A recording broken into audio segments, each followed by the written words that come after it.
Hello, everybody. Welcome to episode 42 of the Old Man Magic podcast. Alex, it is Tuesday, May 30th, 2023. It's the day after Memorial Day.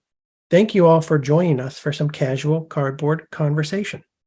If you'd like to support us, please like this video, subscribe to the channel, hit the notification bell. All these things feed the algorithm. We need the algorithm to grow. We must make the algorithm happy. Alex, my body composition is currently 40% potato salad, 11% chips and dip, and 9% cheese. This is not ideal for peak performance, but I will push through. I am here to give the people what they need, which is timely and thoughtful discussion of Magic the Gathering cards that were printed 23 years ago. Today, excellent. We will wrap up our discussion of the My Fires articles written by Yavimaya. You might say, oh, I thought you were going to do 374 parts. Last week was part 1 of 374 parts of My Fires by Yavimaya. Today is part 2. I don't have the energy to do the rest of them, so we're giving up a part 2. But before we finish up with My Fires, just like that, huh? We're going to do some follow-ups, Alex. Okay. Follow-ups to last episode. We were staring at Sabo's web. We were looking at these images in the card art for Sabo's web. We're like, oh, this reminds me of Quantum Leap for some reason. You said that's probably Gerard. You thought this was some lady. We're staring at this giant ugly mug right in the middle going, who is this? I thought we knew that was Sabo. I didn't. That for granted. I was like, that's clearly. So who were you thinking was Volrath then? Because I thought you were at the back, top okay, back. We're having this whole conversation, and at the whole conversation, I'm thinking you're telling me like this is Volrath, and I'm like, that doesn't make any sense. No. And then as soon as we stopped recording, I'm like, of course it's Sabo. This is Sabo's web. So this is a follow-up just for myself. Then I was the only one confused about whose ugly mug was right here in the artwork for Sabo's web. Alex knew it was Sabo. I didn't. Sabo Savak. So that was one goof I had from last week. Another goof, I was talking about Richardon Port, tapping people's lands with the port. I said, oh, it's great if they have a City of Brass on the other side, right? You can just tap that COB every turn, do a damage to them, tap that COB. Cobb. I go, oh, you also can maybe use it to tap their Gemstone Mine, kill their Gemstone Mine after 3 taps. That's not how Gemstone Mine works, Alex. You don't lose. I don't think, unless I'm wrong, but I believe that I was wrong last week. I checked after you, because I wasn't really paying attention when you said that. I just sort of like assumed you were right, or You got to catch these things, Alex. You got about it. Yeah. Never assume I'm right. I didn't even know this was Sabo in the middle of the artwork for the card Sabo's web. But yeah, I apologize to the listeners. If sometime last week, if you were tapping your friend's Gemstone Mine with your Richardon Port, and you were like, after 3 taps, fighting over whether or not the Gemstone Mine should go to the graveyard, you got in a fist fight because I gave wrong information. It's pretty clear on the card. They probably didn't get that far. It is pretty clear. Deep into it. But I made a mistake. I made several stupid mistakes last week. Well, but the point is that it was a good thought exercise, of like how to use Richardon Port, because there are other things. If it's not Gemstone Mine, there are other things that might work like that, or like you said, City of Brass. So it's still a good idea. There's got to be other things. I wonder what else is out there. All I could think of was City of Brass, Gemstone Mine. I was right about City of Brass. I was wrong about Gemstone Mine. Gemstone Mine says tap it, remove a mining counter from it, add 1 mana of any color. So yes. It doesn't lose a counter just from tapping it. You have to tap it and use that ability. Correct. Yeah. But City of Brass says whenever City of Brass becomes tapped, which goes back to your story about the tournament play involving that, where someone was able to, eventually kill someone. So yeah, like that's good to know. Remember. Alex. Those are the end of the follow-ups from last episode. I think that was it. Do you have another one you wanted to talk about? I don't want to talk about that one. No. Okay. I think that There was another thing, but I want to try to put it in a clip. No, okay. It's Leslie Nielsen related. No, okay. We'll be back with more Leslie Nielsen. I'm saving it for when I have time editing. You guys wait, listeners, wait. There's a Leslie Nielsen clip coming up. At least one. At least one. We're moving on to Zvi's Fires. More Zvi's Fires. Okay. Last week, we got to part 3 of his 7-part article series titled My Fires. And we made it part of the way through part 3. We covered all these alternative burn spells. So it's the part of his article series where he's talking about cards he's either included in his deck or his sideboard for the tournament or during development considered for his deck or sideboard. So we made it through all these alternative burn spells that you and I hadn't really heard about before because we weren't really playing at this time. So we learned some things. Now we're going to move on to the creatures he discusses in part 3. So just so everybody remembers, we're talking about a deck that was built in the year 2000. In the year 2000. How many people get that? The standard at the time, November 1st, 2000. 6th edition, Mercadian Masks, Nemesis, Prophecy, and Invasion were the legal sets. So it's a limited environment here. The creatures he talked about, he started off with good old Blastoderm, Alex, which we've covered on multiple episodes of the pod. Blastoderm is an Old Man Magic favorite. Everybody knows Blastoderm already because they listened to episode 2 of the Old Man Magic podcast. They listened to episode 39 of the Old Man Magic podcast. They listened to episode 41 of the Old Man Magic podcast, and now they're going to hear about Blastoderm again in episode 42, but we're not going to say much here. The thing about Blastoderm... Didn't we already bring it up in this deck, in the Fires of Yavimaya context? Yes, but that was in a previous Fires of Yavimaya episode. Before I got into Zvi's Fires, it was just an introduction to Fires of Yavimaya in general. The reason this guy is great is because if you have a Fires of Yavimaya out, you get to attack with him for 4 turns. As a 5/5, you can do a full 20 damage. What do I want to say here? The only other things I want to say here are that he mentioned times you might want to simply sideboard out the Blastoderm. Oh, okay. And it's because of the fading. Like when you're facing a Nether Spirit or a Story Circle. So these are 2 cards that he had to think about in this environment at the time. Nether Spirit was the thing that can just keep coming back from the graveyard. So basically, anytime they have a way to stop your creature for a few turns, you might as well just side out the Blastoderm because he's not going to last. He's going to come in for a few turns. He's going to do nothing. What do you board the Blastoderm out for, Alex? Well, other big creatures. What big creatures, you might ask, Alex? One of them is Jade Leech. This is one that I briefly showed maybe like an episode or 2 ago. And you were like, oh, what's that? And I'm like, don't pay attention. We're going to talk about it later. Okay. Now's the time. The Leech's time has come. Jade Leech is a rare from Invasion. It has no reprints. 2 colorless and 2 green summon Leech. It's 5/5. Green spells you play cost 1 green more to play. So my default is to never, ever play a card that makes it more costly. Yeah, my default me to play other cards in the deck. Throw this on the ground and curse. Yeah. It is a rating of 2.492 on Gatherer. So the people in general hate it. The people do not love the Leech. And I will say, I got to plug in my computer. Holy shit.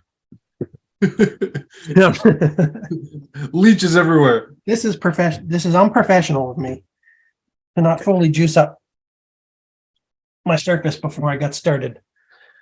You got to be juiced. But this is how the sausage is made, people. It's been a long day. We're doing this after work. Okay, what was I getting to? 2.492 on Gatherer, but there were some positive comments about this card on Gatherer. Hairless Thoktor for the win says, you guys are all jaded by the power creeps of today. 4/4 5/5 is a solid beat stick. 4/4 5/5 is a solid beat stick. Yep.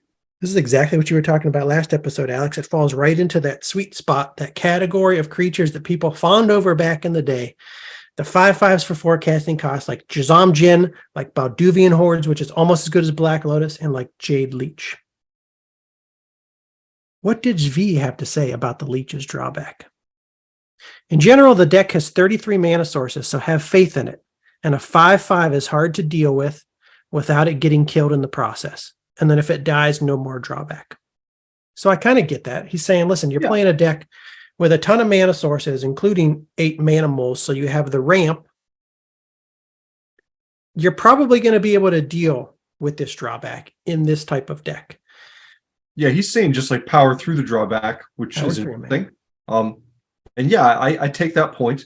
And you could definitely, you if you time this spell right, like you don't want to get stuck with like, I don't know, nothing but this guy early on, like in your hand or something probably. But I could see, if you play it right when you don't have too much else to cast the next turn or two, Yeah. The thing that sucks is, so I've been play testing this deck a little bit, and the thing that sucks is when like okay, let's say you get the Jade, you get a land, you get a manimal. You bring this guy out on turn 3 because you got some ramp. You got a 5/5 out on turn 3. That's great. You're feeling great, man. You feeling like your opponent has no chance. Like you got the upper hand. Then the next thing you pull is your freaking Sapperling Burst. And you're like, if only I didn't have the Jade Leech out, I could play a Sapperling Burst turn 4. That would be even awesome. Even more awesome. But you didn't. You screwed yourself with the Leech. So that's like when you don't want it out. That's when you're really irritated that you just played the Leech. But most other times, as long as you don't draw a Sapperling Burst right after this. Yeah, and I was thinking, I know maybe it defeats the purpose of having a faster casting cost 5/5 that you can get out before they can deal with it. But like, if you're playing it sort of mid-game, I get it. Maybe there's other stuff going on the board, but this is like the edge you need then. Like this is like the icing on top. Like, and by then you maybe don't have too much else more to cast, or you can cope with it because you have enough land down.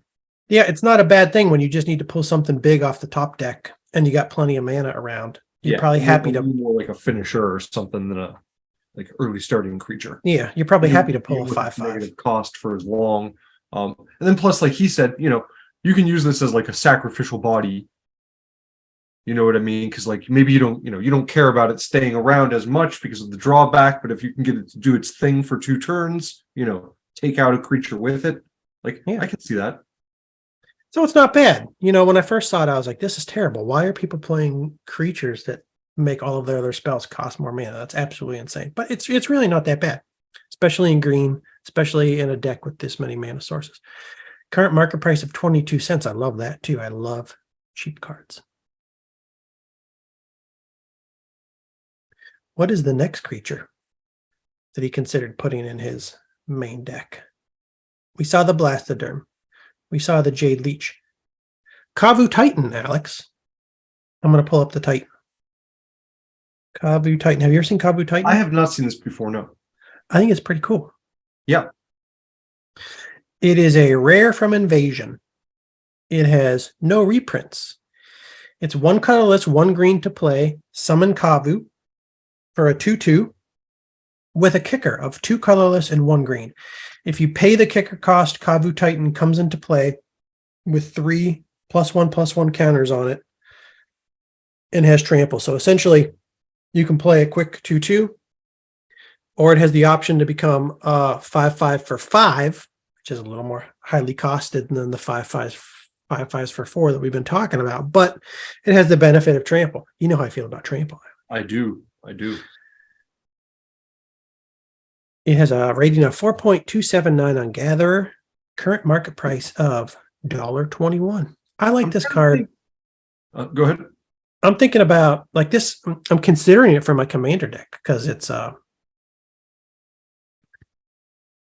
been feeling like I want some more low casting cost creatures in the deck.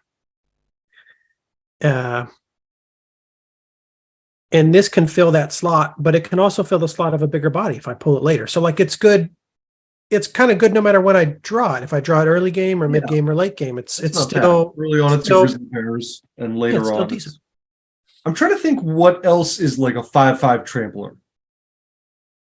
Trying to think of like another card like that, and what it's, I can't think of anything that really would be like straight like that and not have like a weird other disadvantage or but I don't know all the creatures, so Yeah, I can't think of one either, but I don't know. You could get on Scryfall right now. Maybe go to Scryfall and put in like 5/5 trample. Can you enter power and toughness in the advanced search options in Scryfall, right? I'm actually not so sure about that, but I don't want to take too long to do it though. We'll find out. Well, I can do some gatherer for sure. I can do some talking in the background, Alex. 5 and 5. And I think I need to do. What does Zvi have to say about the Kavu Titan? Well, he discussed it in the context of decks with Jade Leech. He's like, okay, you have Jade Leech in your deck. That causes you to pay 1 more mana. And you're dealing with that downside. It's okay in this kind of deck that has a lot of mana sources. He says here, instead of paying 1 extra mana per green spell in the future for Jade Leech, Kavu Titan just essentially charges that extra mana up front and gets trample for the trouble. So you can just pretend like this is a 4/4 trampler. Or sorry, a 5/5 trampler for 4 that you played after Jade Leech. It's not that big of a deal, essentially, is what I'm saying. Like 5 mana for a 5/5 trampler ain't bad. But he didn't put it in his deck, so he had pretty good things to say about it. Yeah, I saw that it didn't include it.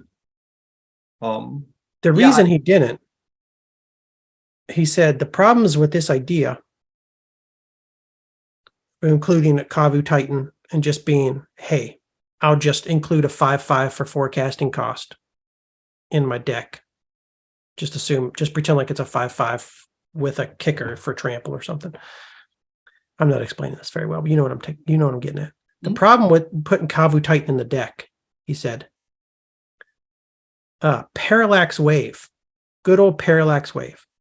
You bring Kavu Titan out as a 5/5 monster, and he waves back in as a 2/2 wimp.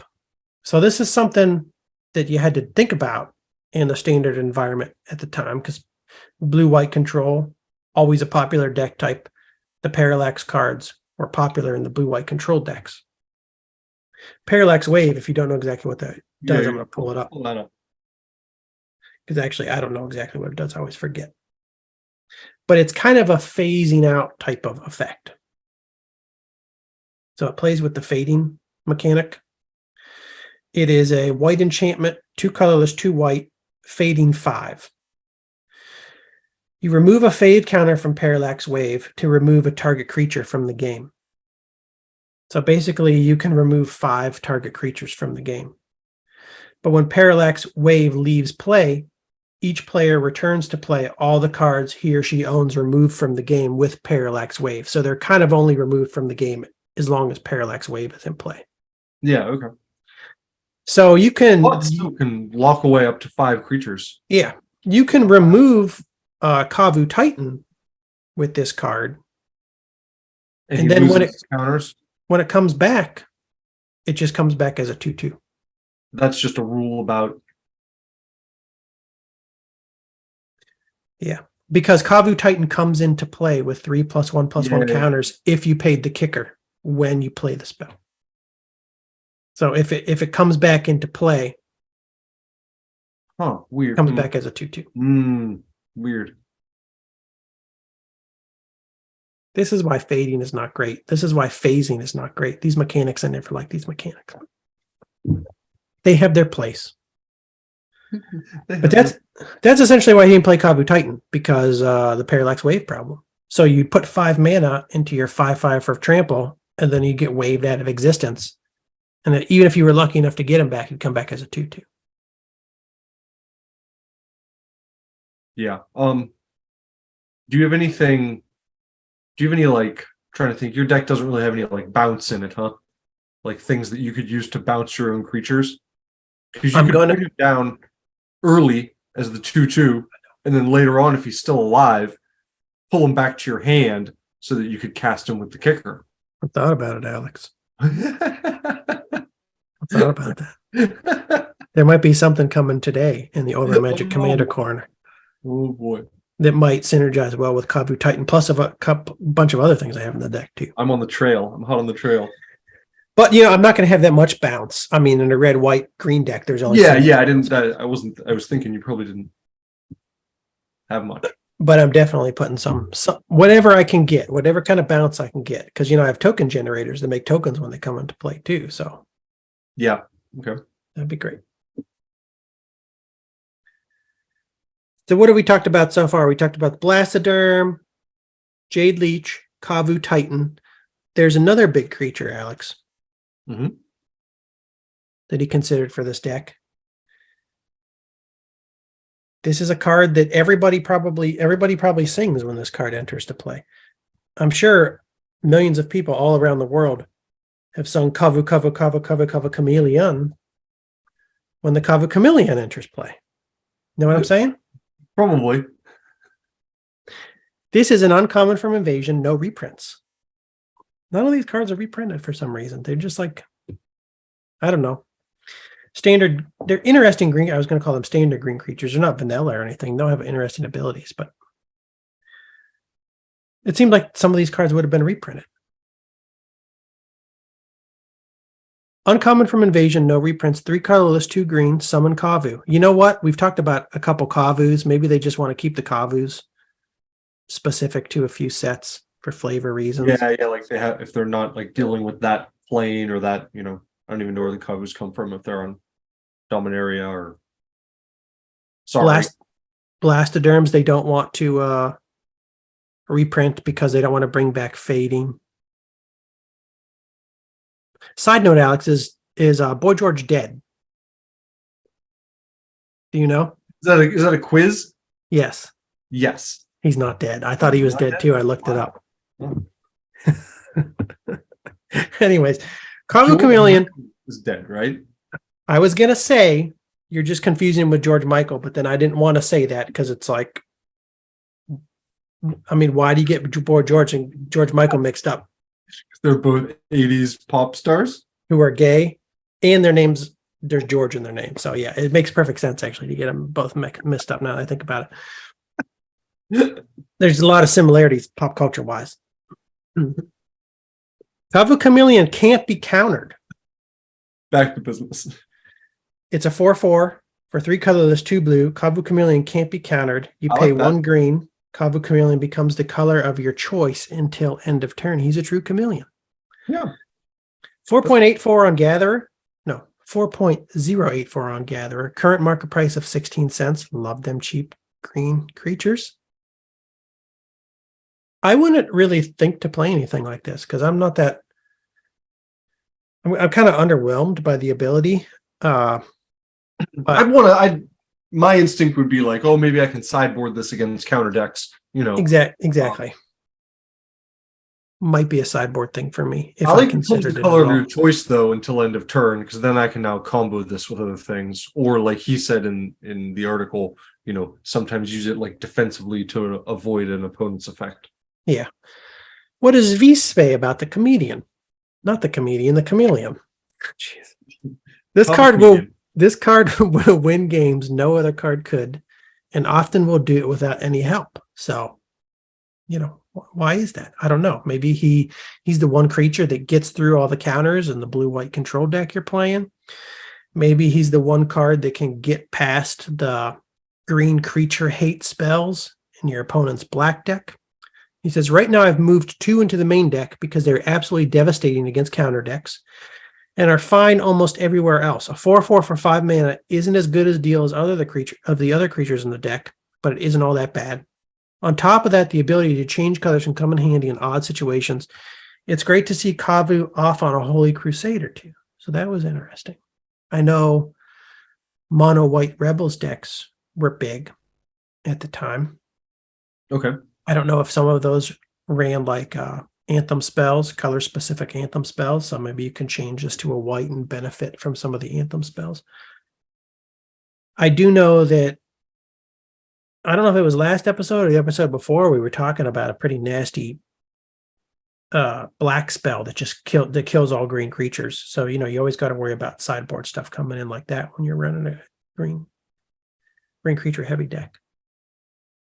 Yeah, I don't know what you do. I mean, obviously it depends on the format, but what to do to work around that. Side note, didn't actually make it in his V's PT Chicago 2000 deck. It's not in his main deck list. Here in the article, he says right now they're main decks, but he must have moved them out at some point. So now on to part 4 of the article series. We're done with part 3. Do you want me to give you my research? Oh yeah, fill me in. Looks like lots of 5/5 tramplers. They're mostly modern border though, like we would. Of course, power creep. There's a Thunderfoot Baloth. Are these the modern border ones? Are there any old? Yeah, I'm just mentioning some. There's Crater Hoof Behemoth is one that I've seen before. It's like a big old puffy looking guy.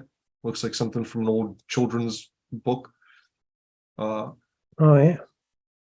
But I recognize that card. Okay. I think you'll like this card, Crash of Rhino Beetles.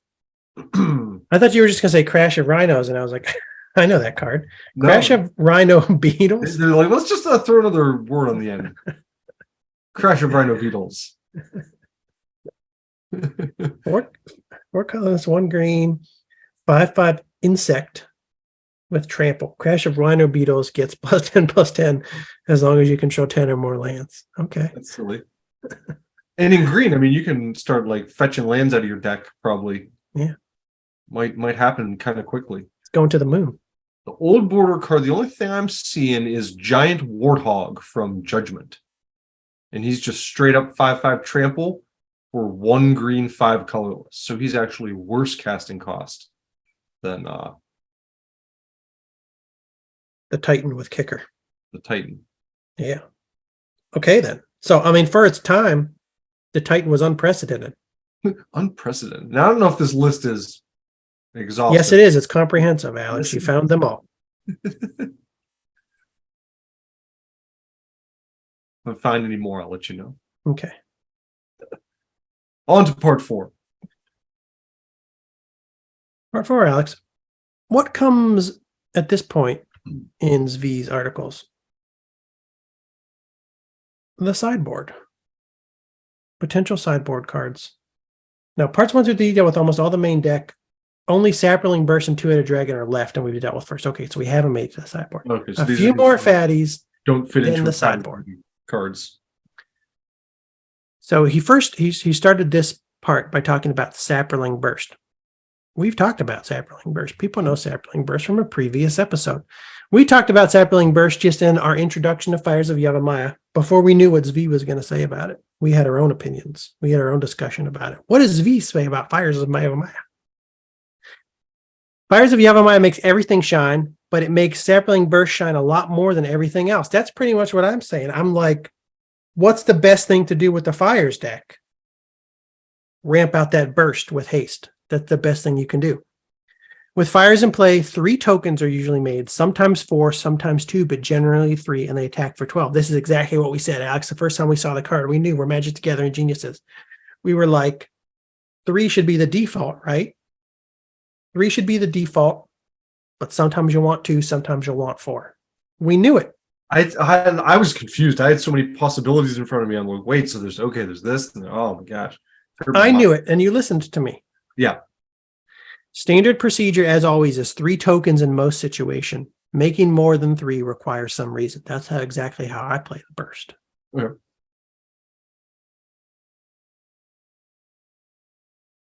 You can hear that wisdom in episode 40 of the Old Man Magic podcast if you want to go back to our introduction of Fires of Yavimaya.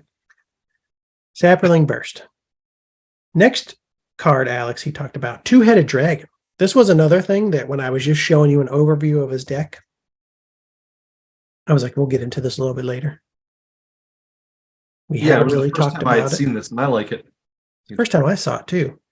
And it is quite good. Two-Headed Dragon is a rare from Mercadian Mask. It has had several reprints. For 4 colorless and 2 red, you can summon a dragon with 4 power, 4 toughness, and flying. You pay 1 colorless and 1 red two-headed dragon gets +2/+0 until end of turn. And the real kicker is two-headed dragon can't be blocked except by 2 or more creatures, and it may block 1 additional creature. So that's pretty awesome. Both of those abilities. Yeah, it has a lot of abilities. When you're dealing with a swarm type deck, like a rebel deck or something, you don't have to worry so much about 1/1s coming at you. Or at least with that 1/1s, they'll be less likely to attack you because you can pick them off 2 at a time. Zvi says, who would have guessed that my big tech for a PT would be a 2-headed dragon? I would have guessed. It even double blocks, which is something that should never be mentioned until it actually happens. A lot of players will forget. I like cards like that have abilities that people don't really think of very often until they perform an action, and then you reveal. Yeah. You reveal that your card does something that, like, forget that, but I guess, yeah. It's unusual. You're not used to people having a creature on the other side of the board that can block more than 1 creature at a time. He also says it blocks Blinding Angel. It goes over Evil Orms by Gore, in parentheses, don't laugh, they're out there. I actually laughed when I read this article. Before I saw the parentheses that said, don't laugh, they're out there. As soon as I saw Evil Orms by Gore, I started laughing because I was like, I was not expecting that at all to hear him talk about. I remember learning a few months ago that it's some play.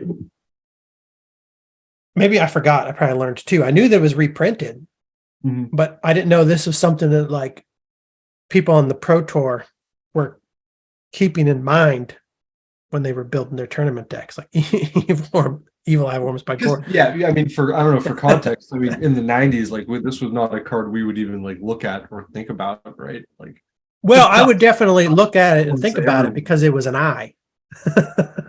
And it was funny to me for some reason. Evil Eye. Just an eye.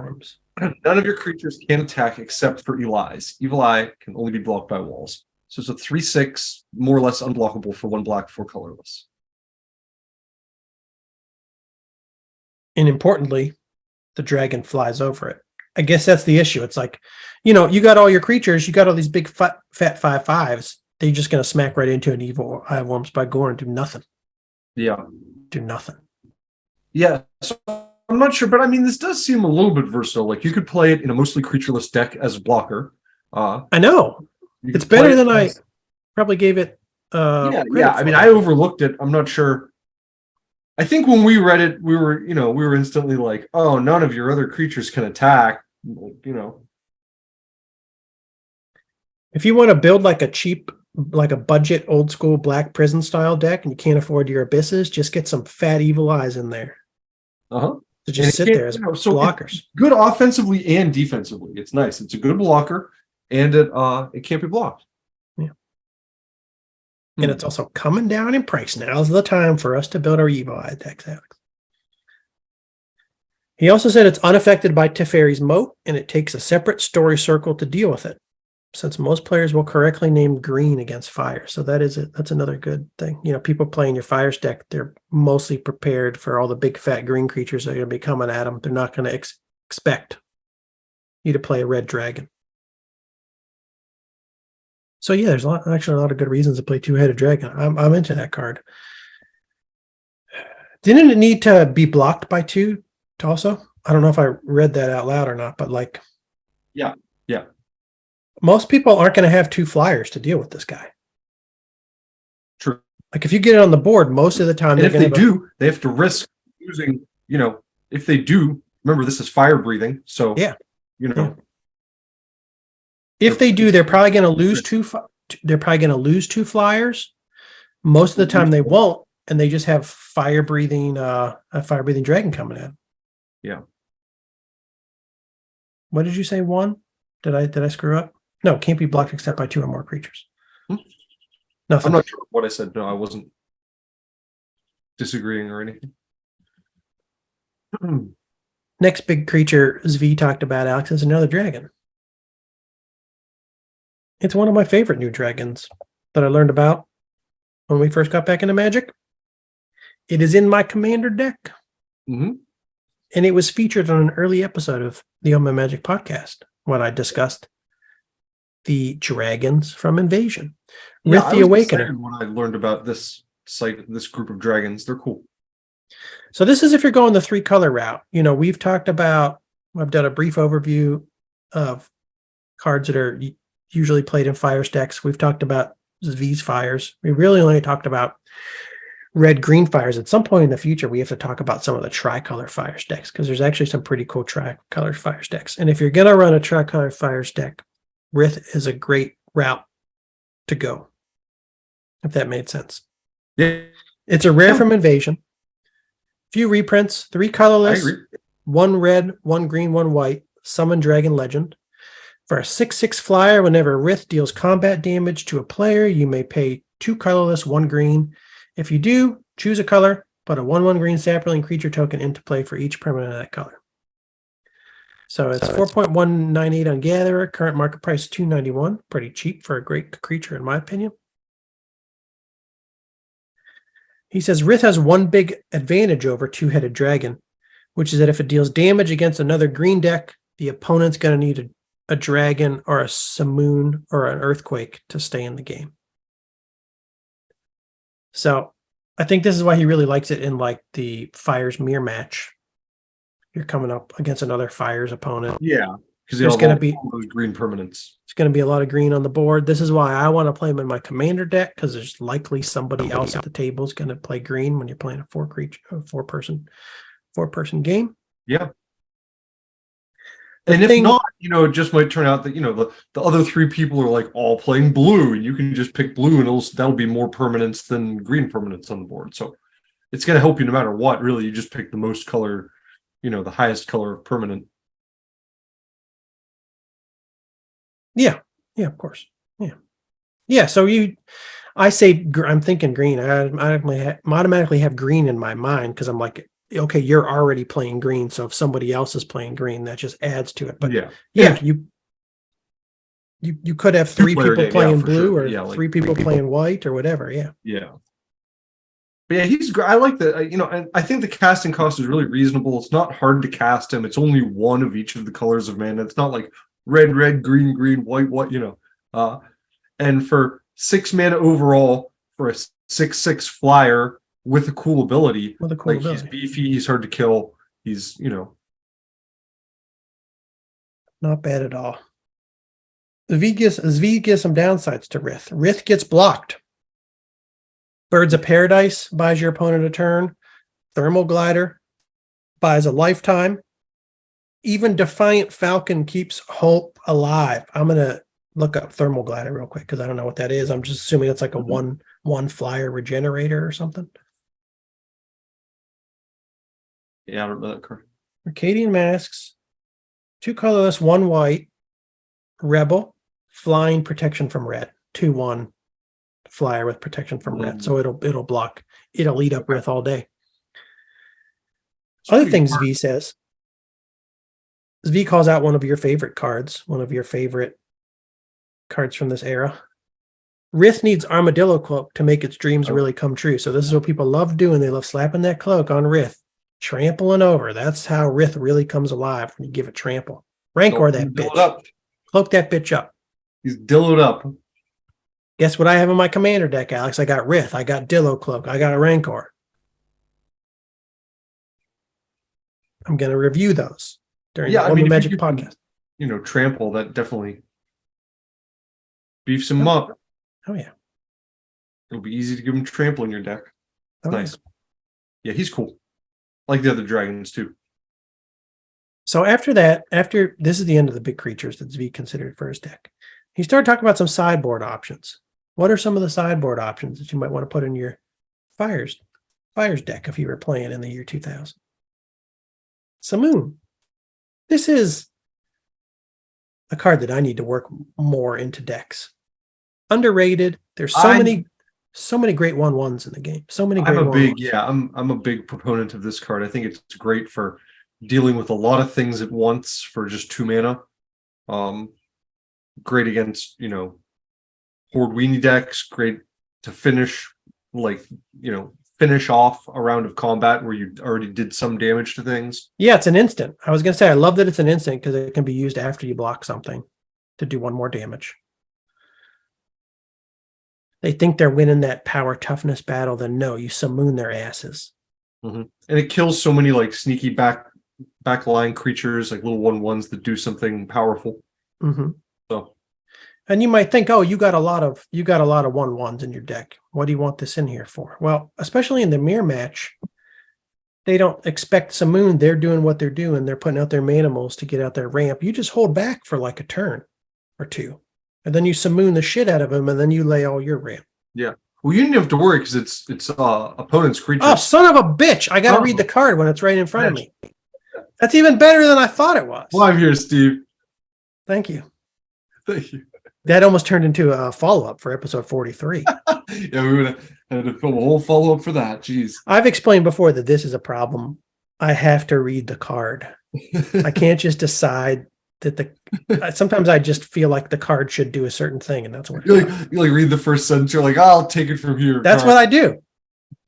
Read the first line, not even the first sentence. This is only one sentence long, Alex. Made up my own text for the card in my head because this one was boring. I just saw simoon deals 1 damage to each. That's all I need to know. Yeah. By the way, flash update. Original Legends versions of Evil Eye of Orms by Gore near mint. Looks like you can find some for right around $7, maybe $6 at the moment. Perfect. I was just showing the card. I was like, this is the time to establish our Evil Eyes position because they were dropping. And that's near mint. What are the light play? I bet you $3-4 bucks. Light play. Not much better, about $5, $5.40. Okay. $4.71 plus shipping. Might be an eye deck in my future. Yeah. What does Zvi have to say about Simoon? Zvi says, it has come to my attention this is the proper sideboard card for the mirror. I agree. Simoon and Tangle, both of which are reasonable. Simoon wins out in large part because it's far more useful against other deck types. Tangle is pretty sweet if you're playing a Fires deck because you got your Blastoderms, you got your bursts most of the time. They have fading. Tangle ties up a fading creature for a couple turns. You didn't get what you wanted out of it. Oh, when you're using it against another Fires deck, you're saying? Yeah. Okay, that makes sense. Yeah, Simoon, like against a deck that's running Birds of Paradise and Mana Elves, like it's what a crushing blow, It's devastating. If you can get just a bird and something else, or like finish off something that got damaged and kill a bird with this, it's like totally worth it. That's and you major. Can sometimes get more. That could be everything. That could be the game, Alex. Take out an elf and a bird with a Simoon. Game over.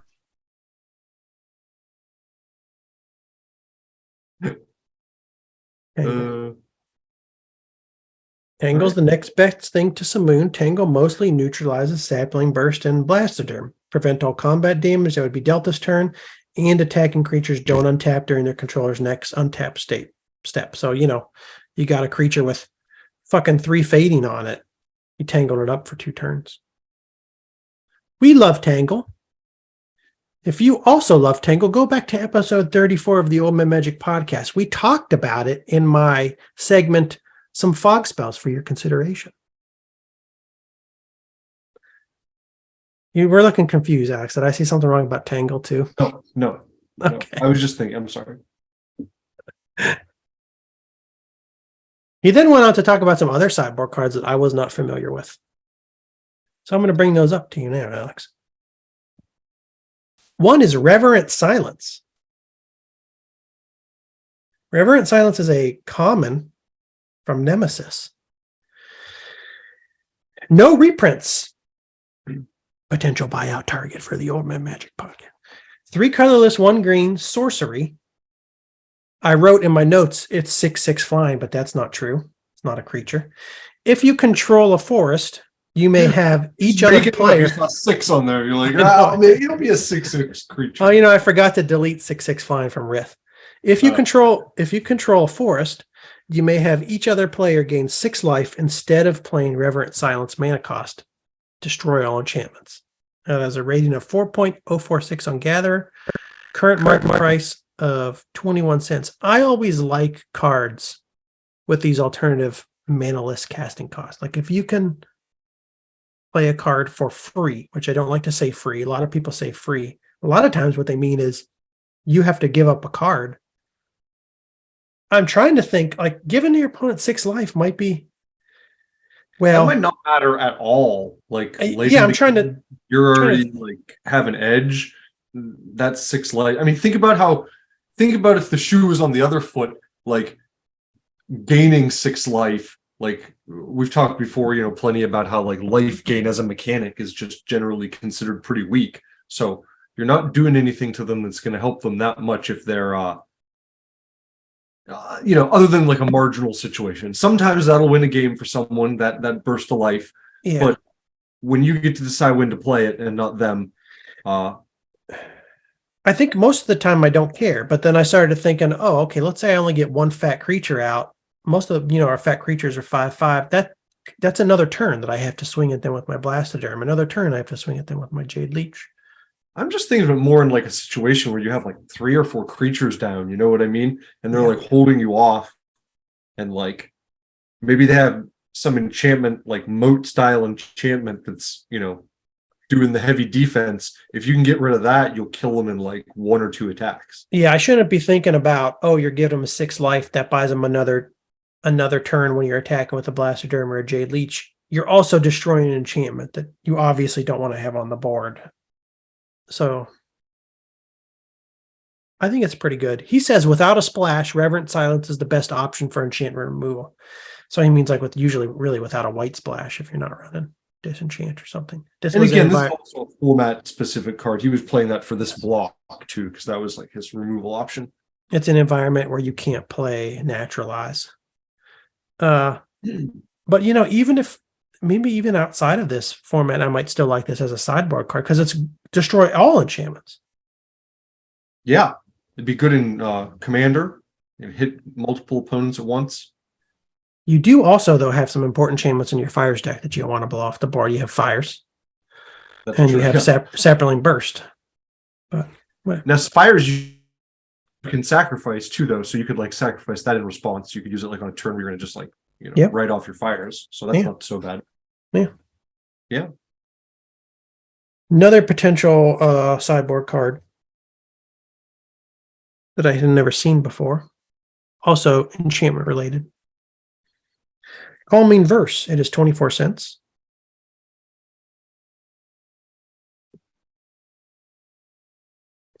It is a common from Prophecy. No reprints. 3 colorless, 1 green sorcery. Destroy all enchantments you don't control. I'm liking that. Then if you control an untapped land, destroy all enchantments you control. So this is a weird card kind. You usually have to be tapped out. Yeah. Okay. You don't usually see things like that. But like that doesn't matter. 3.761 on Gatherer. Right?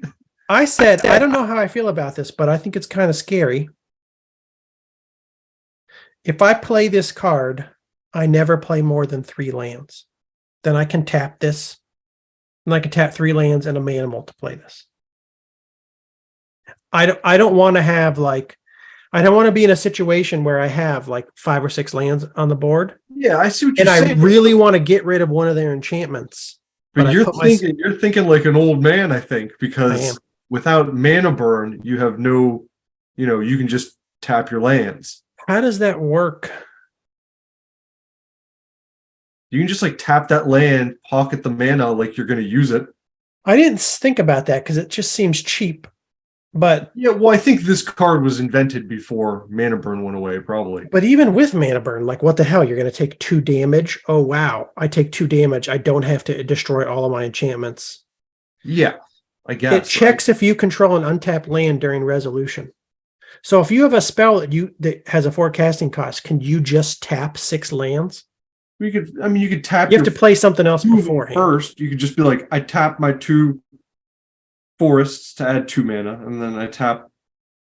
Right? Couldn't you? I don't know. How does that work? It sits in your mana pool. I don't know exactly how long till the end of the phase. Not sure. Looks like we're gonna have a follow-up. That just seems kind of cheap, but yeah, I mean, who can stop you from tapping your land? You just turn it sideways. With the new mana burn rulings, you can tap all your lands without damage. So yeah, this person is saying, essentially what this person is saying, you could have always tapped your land, just take mana burn. Now you don't take mana burn. Yeah. Yeah, so I think we were right. Mana burn, not an issue. Tap out, use that mana, or let it drain like it would have otherwise. Just sad anyways.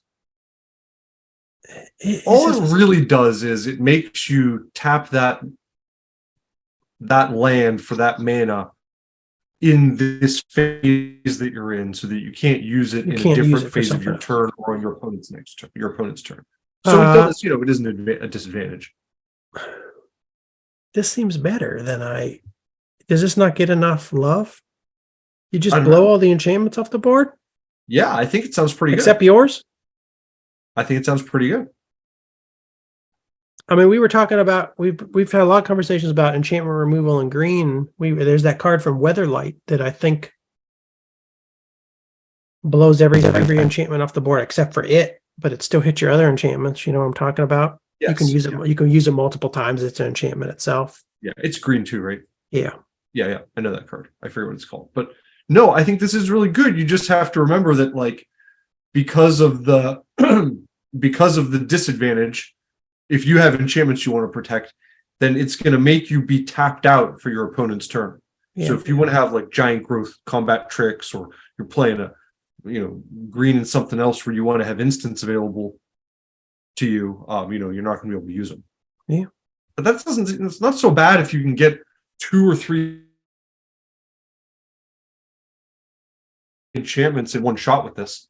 Yeah, don't seem bad at all. I like it. Good art. Until somebody twiddles your forest.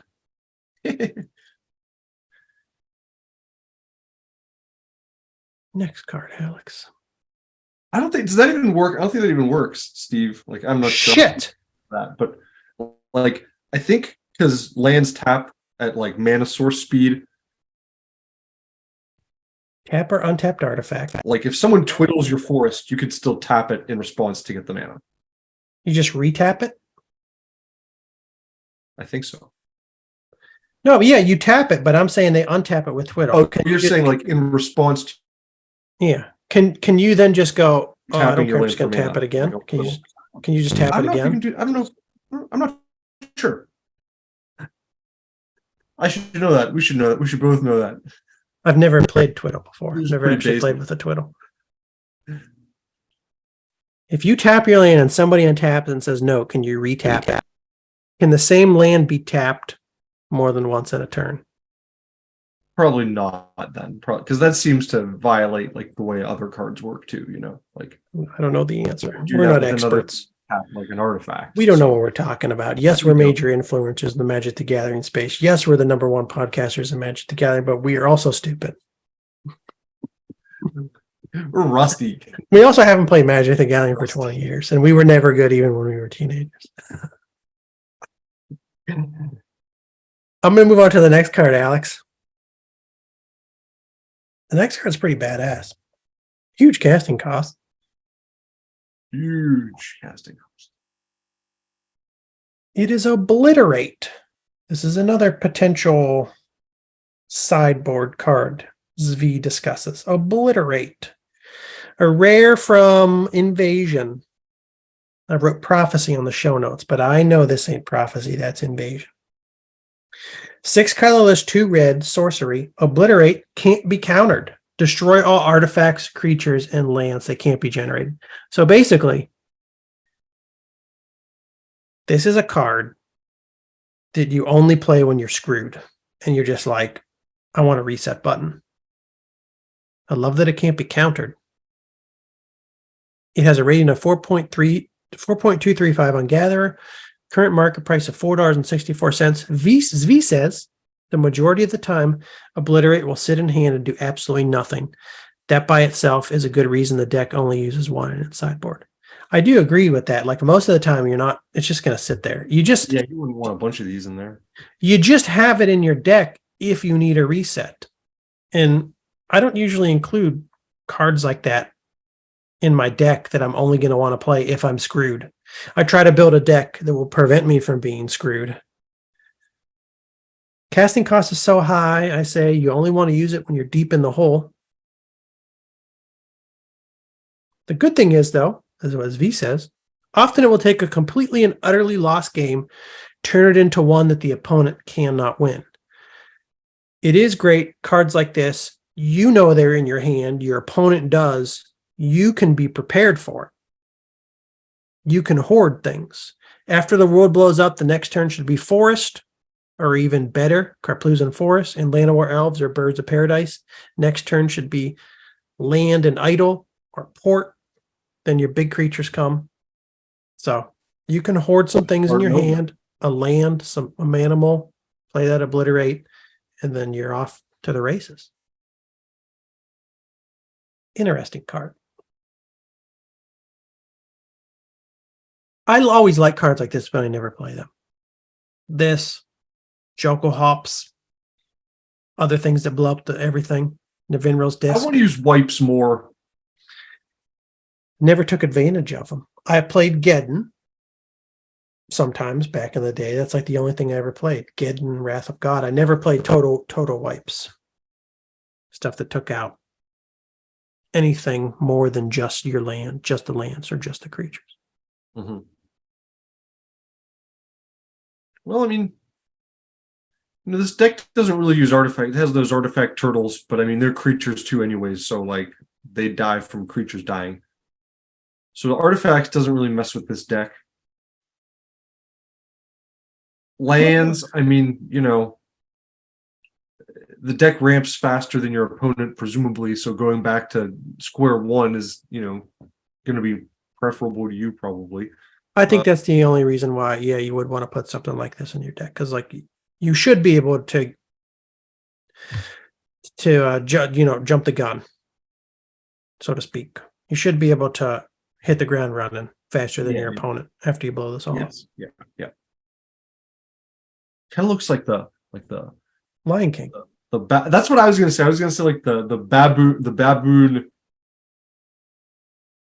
shaman guy is like going nuclear. He's pissed. It's like enough of this. One more sideboard card, Alex, that Zvi discusses in his My Fires articles. Another big casting cost. Another big effect. Sabo's Decree. A rare from Invasion, several reprints. 5 colorless, 1 black. Instant. Choose a creature type. Target player reveals his or her hand and discards all creature cards of that type from it. Then destroy all creatures of that type that player controls. They can't be generated. It has a rating of 4.254 on Gatherer. Current market price of $1.29, if I didn't say that already. Zvi says, Sabo's Decree is amazing. It just has 2 problems. One of them is the 5, and one of them is the B, isn't the black. So huge casting costs. And again, this is another card you're not going to want to bring in unless you splash with another color. This does make some appearances in some of the tricolored Fires decks I've seen. There's a few different tricolored Fires decks. Most have been red, green, white. Occasionally you'll see the red, green, black. You need to cover both of those at some point in the future. Part 4 also mentions some other sideboard cards for some 3-color Fires. We might cover these in the future when we talk about these tricolored Fires decks. How much is this one, by the way? Sorry. Wax Wane or Mutation. Did you say $1? $1.29. $1.29, you did say. Right. Not expensive. But we will leave those for another episode. I think we're done with Zvi's My Fires today, Alex. Maybe forever. Parts 5, 6, and 7 focus on the matchups, the decks he's expecting to face in the tournament, how to play Fires against those types of decks, how to play the mirror match, how to play against blue control, how to play against rebels. For a later time, for now, Alex, let's move on. Go check out his article if you're interested in reading about it more in depth. Let's move on to segment 2, Alex. What is segment 2? Segment 2 is MTG Finance / MTG News, whatever the hell we want to talk about in the finance or news world. I have a brief MTG Finance happening to discuss, Alex. We haven't been talking a lot of MTG Finance, but I do have some MTG Finance here. What's the deal with Nature's Chosen? What's the deal, Alex? This was the big mover from last week. One of the big movers, maybe the biggest mover from last week. And we're going to talk about it because it's an Old Man Magic card. It's an old frame card. Yeah. Cool card. Nature's Chosen. Nature's Chosen is an enchant creature from Alliances. For 1 green, you can play Nature's Chosen on a creature you control. For 0 colorless, you can untap enchanted creature, use this ability only during your turn and only once each turn. You could also pay 0 colorless to tap enchanted creature to untap a target artifact, creature, or land. Use this ability only if enchanted creature is white and only once each turn. So this card went nuts. So it very briefly went from like $1.50, $2 to like $19. It's very rapidly coming down. Yeah, it's not staying up there, but yeah, it saw some attention and certainly spiked. You may ask what happened, Alex. 2 main factors have contributed to this rise, according to this little write-up. First, the cards from an old set making good condition copies quite rare. I disagree very strongly with that. Yeah. I believe that cards of this rarity, uncommon from Alliances, are not rare at all. They're just sitting in boxes all over the planet, waiting for people to pull out and sell once it jumps up above $5. Yeah, especially something that didn't see like a lot of play previously, get a lot of attention previously. People go fishing out of their boxes. This is really what happened. Second, the card was spotlighted by content creators Comedian MTG and Pixel Store One in a comprehensive CEDH. So they play casual EDH just like we do. CEDH deck breakdown video, during which Pixel Store One praised Nature's Chosen as one of the best green cards they've discovered.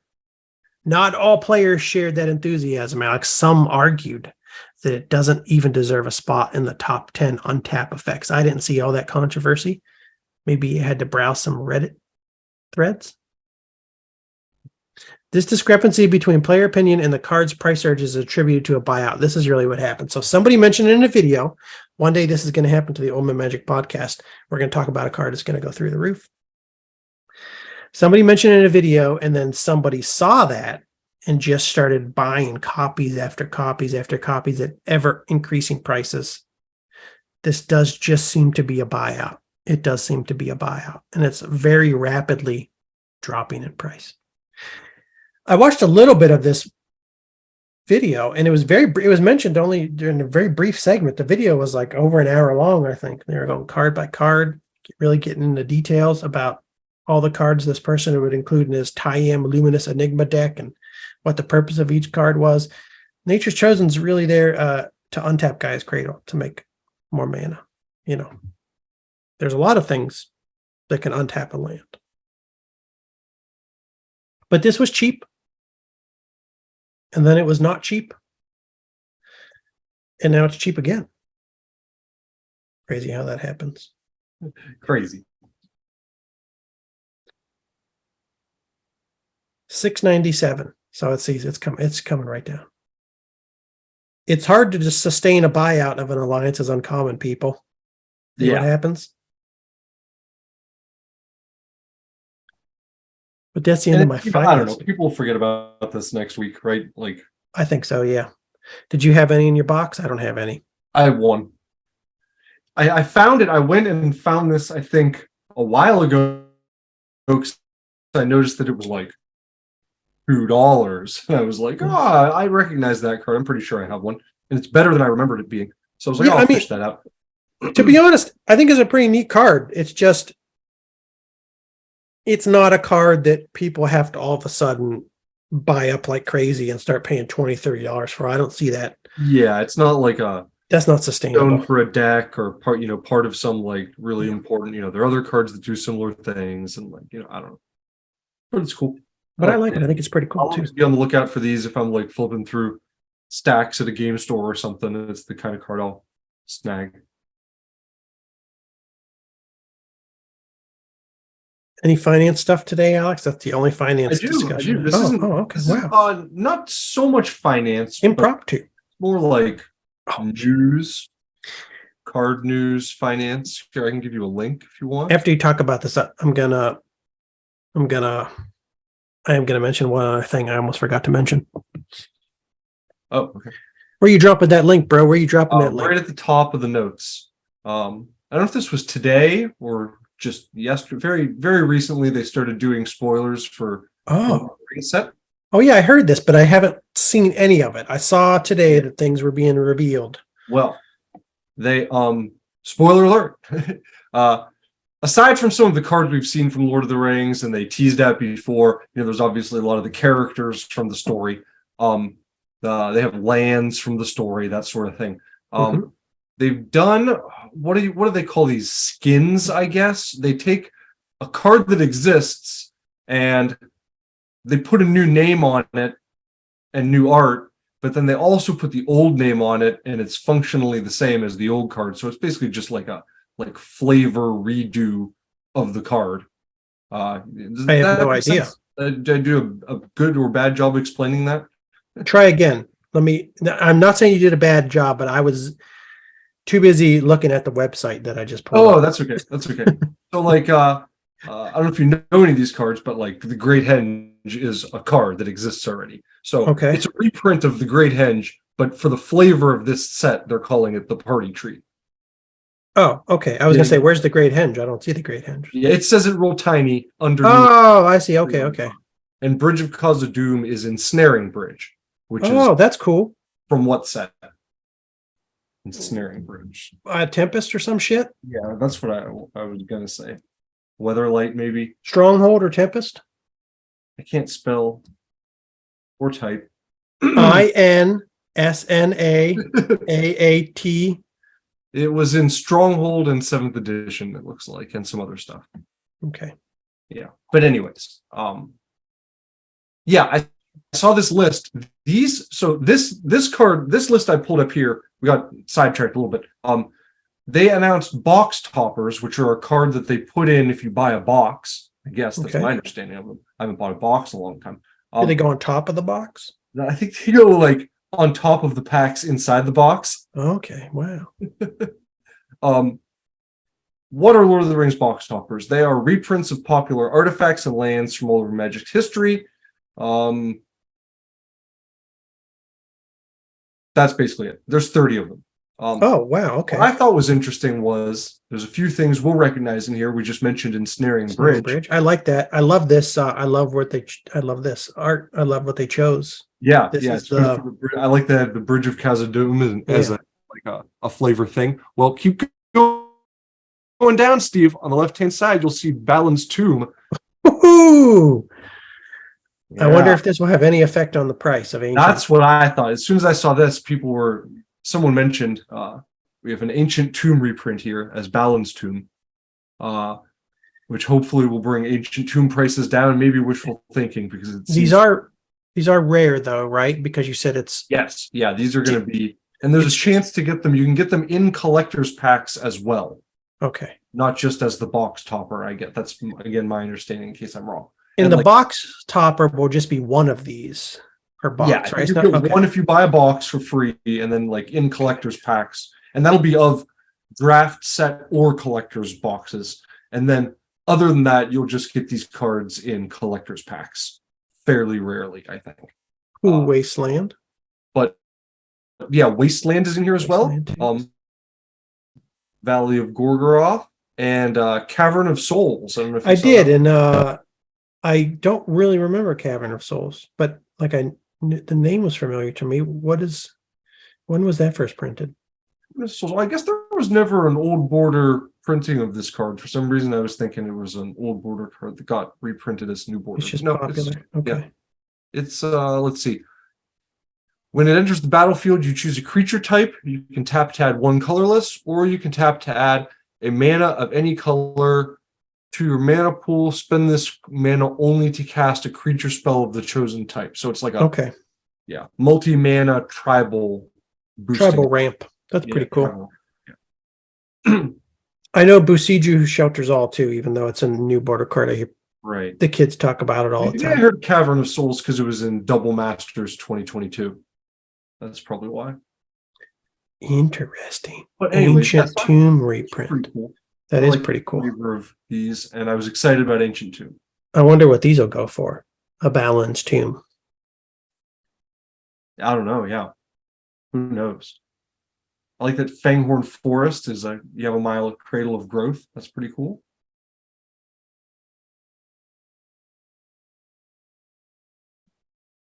Okay. That was good news, Alex. I like this news. Good news. The other thing I wanted to mention that I forgot about, I'll bring it up now. Finance news, sort of. We were talking about buyouts before. This guy who's buying all the unlimited Land of War Elves, he's back up to his shenanigans. He's posting again on Reddit, talking about he did another buyout of all the Land of War Elves for under like $20-$30 on every site on the internet. Bought them all up. I want to build an old school mono green deck at some point. I'm going to need elves for them. I'm like, I can't wait for this person to buy all the elves. I have to buy an elf. My elf arrived today, Alex. I gotta buy this elf before this guy buys 50% of the unlimited Land of War elf population and does I don't know what with them. He keeps saying he's gonna make wallpaper out. He's probably gonna destroy him. My Land of War elf was shipped in this, Alex. You know how I feel about these. Oh, I do know how you feel about those. That was lucky. I opened it and I was like, oh, it looks beautiful. And then I pull it out and I was like, it does not look beautiful. Oh, no. It does have a bent corner. Oh, no. Which you won't be able to see, but it's a light bend. I think it's light enough that I can bend it back without creating a crease. So I'm just going to go for that. I'm not going to yell at the shipper. Other than that bend, it came beautiful. Like this is like the cleanest light play card anybody's ever sent me. It just now it's bent on the top right corner. Did that happen in the shipping? Yeah. Oh, okay. Yeah, because it's this is bent over here. Oh, this yeah. is exactly the corner where it was bent. These are literal pieces of shit. I mean, the number of cards. I'm trying to think of like I don't get cards in these often. But probably 25% of the cards that people have shipped me in these have been either destroyed or in some way messed up in the shipping process.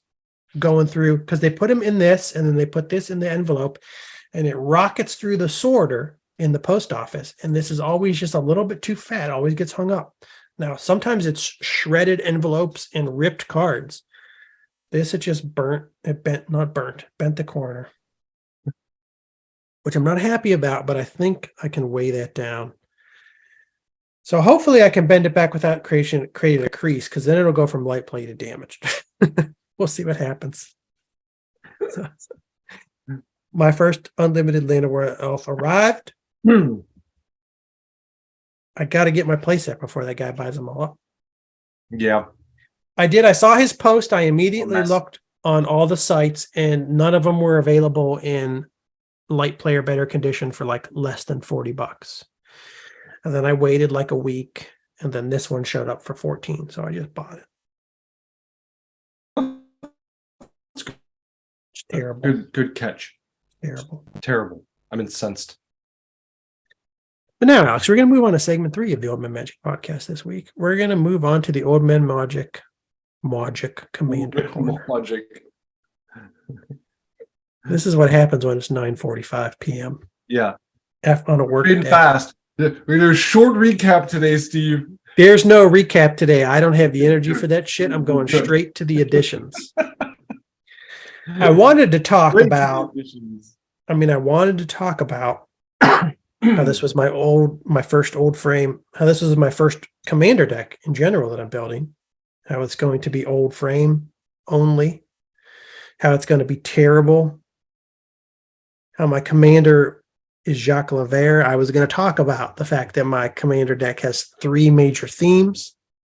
The first is a pump theme, how the name for the deck was inspired by a scene from Pumping Iron with Arnold Schwarzenegger. Pump just means I'm going to have a bunch of different ways to pump my creatures. I was going to go through all the different ways that I was going to pump these creatures.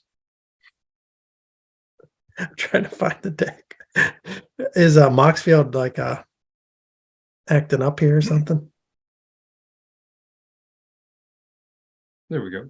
I was going to talk about how, I pump my green creatures with Jacques Laver because he gives all green creatures +0/+2, and all my creatures are green.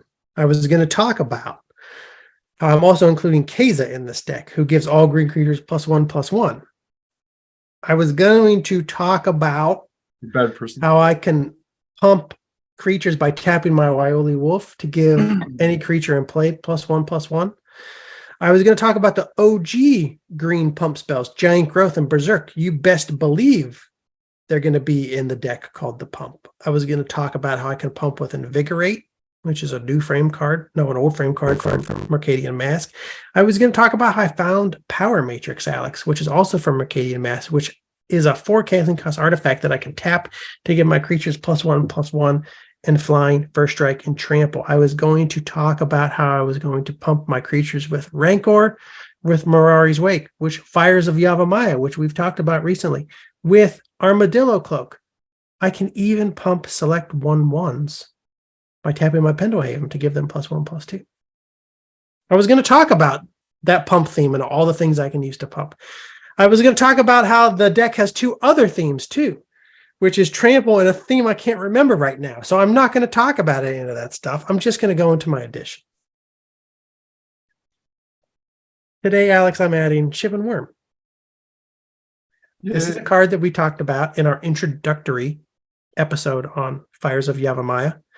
This is the card that I was teasing earlier in the episode where you were like, oh, do you have any ways to bounce creatures?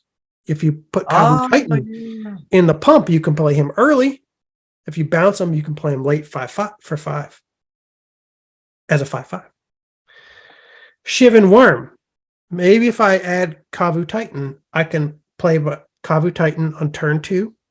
I could bounce him later when I play my Shivan Worm, and then replay the Kavu Titan as a 5/5 for 5 with trample, which, as you know, is one of the themes of my deck called the Pump.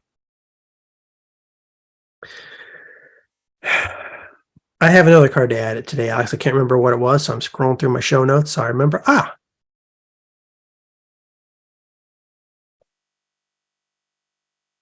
Phantom Neshoba.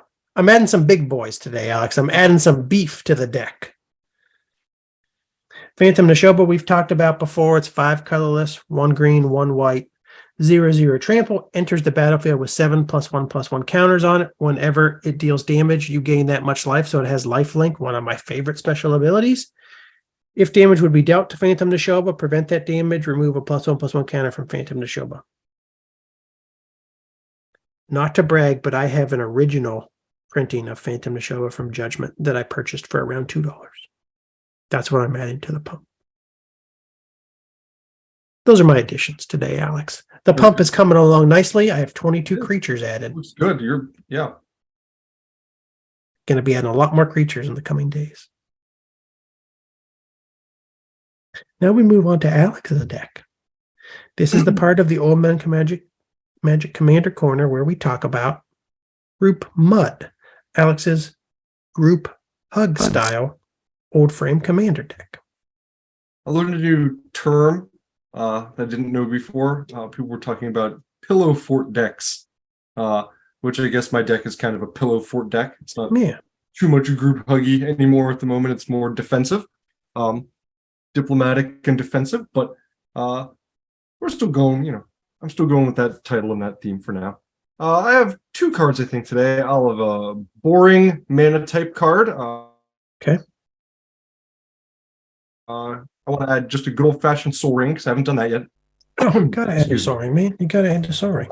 Yeah, you gotta have.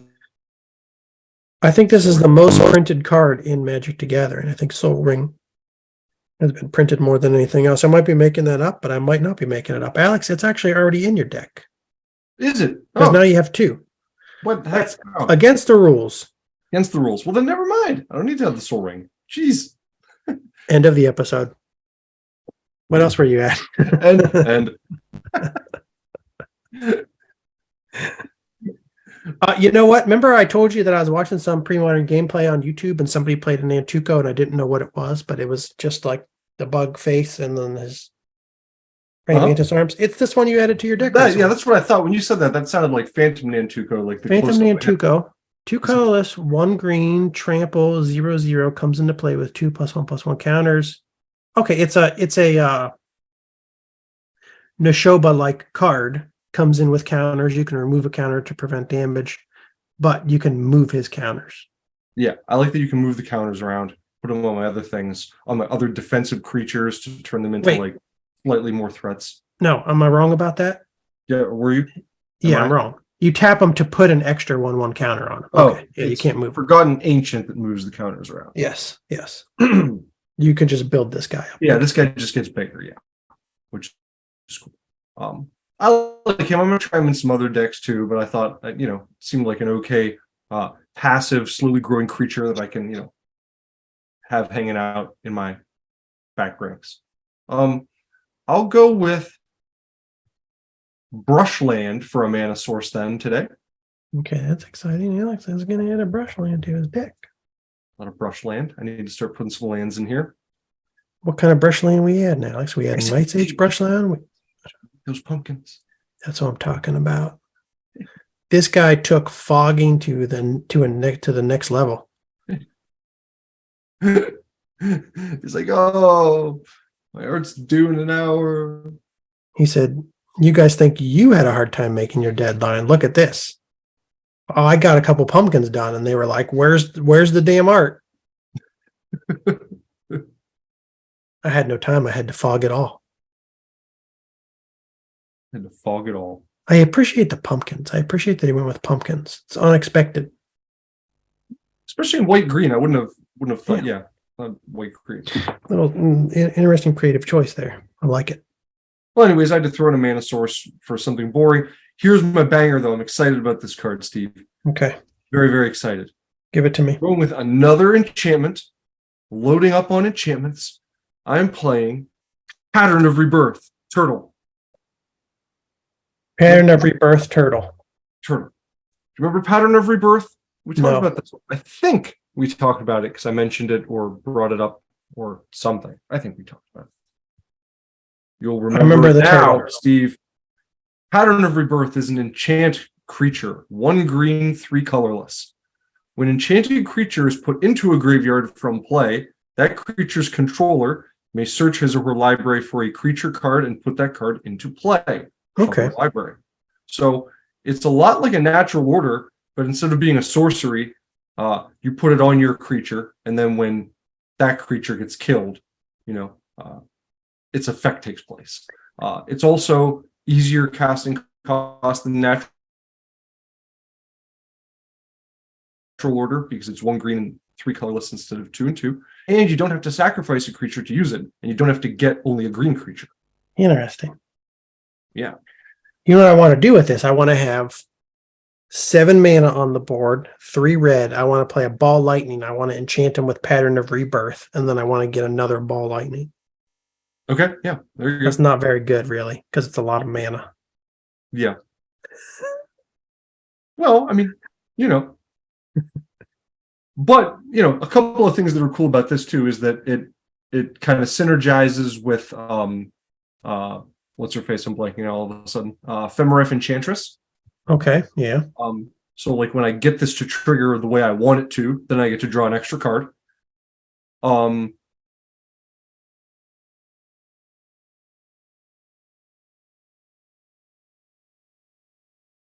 Were you gonna say anything else after Yeah, I like it for okay. Not for this deck as much, but what?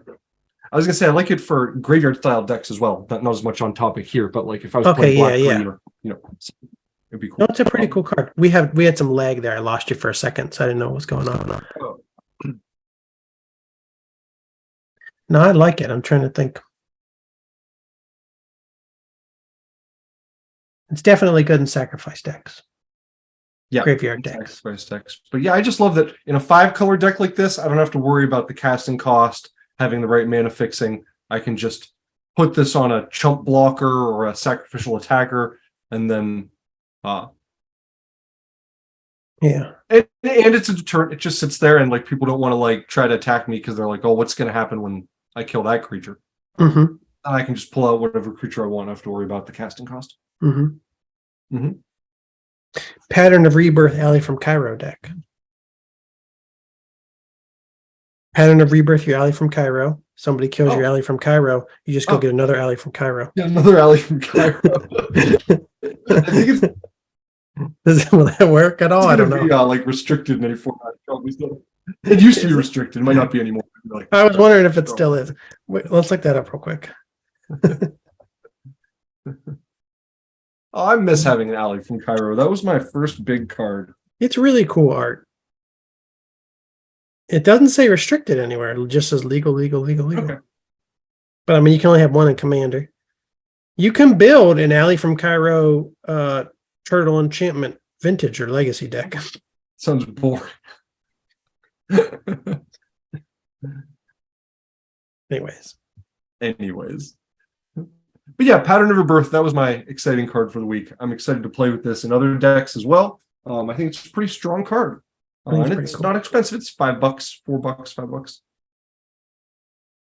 When you were holding the card up to the camera, I thought you were holding up a blue card. Yeah, I know. When I saw that on the screen, it was like it got all like okay. Okay, Alex, that's it. Blue. That's it, Steve. I think we've added our cards to our Commander deck. We got some more cards to add next week. For now, I think it's time for bed. It's almost 10 p.m. It's been a long Memorial Day weekend. It's been a long day at work. It's been a long but wonderful podcast. I want to thank all the listeners for sticking with us till the end. If you haven't yet, if you sat through this whole episode and you loved it, give us a like, subscribe to the channel, hit that notification bell. We really appreciate it. Alex, do you have any words of wisdom to leave our listeners with? Not just words of wisdom. Don't fake the funk on a nasty dunk. Okay, that's a pretty good one. Talk to you later. Later. What was that from again? I know I saw it on t-shirts and shit in the 90s. It was a Shat commercial. It was a commercial. He like breaks a backboard.